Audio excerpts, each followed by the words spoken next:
Hello friends, एका वेगळ्या माध्यमातून तुमच्या समोर याचा प्रयत्न करतोय. सती दुलारी नावाचं एक इंस्टाग्राम नवीन एक पेज तयार केलेलं आहे. यात सतीश मधला सती आणि दुलारी मधला दुलारी असं एकत्रित करून ते नाव तयार झालेलं आहे. दुलारी म्हणजे अनेकाच्या आपल्या मनात एक पात्र असतं. कोण सखी म्हणतं, कोण लाडकी म्हणतं, कोण प्रिय म्हणतं. तसं एक दुलारी की जे रामाच्या नावाशी जोडलेलं आहे. रामाची दुलारी म्हणजे सीता.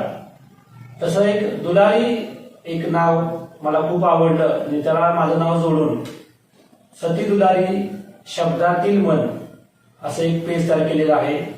आणि इथून पुढे या पेजवरती, या इंस्टाग्रामच्या अकाउंटवरती प्रेमाच्या, विरहाच्या भावना किंवा स्पिरिच्युअल, आध्यात्मिक असतील किंवा मोटिवेशनल काही गोष्टी असतील किंवा मला जे काही वेगळं पाहायला मिळालं अशा काही गोष्टी मी शेअर करण्याचा प्रयत्न करणार आहे.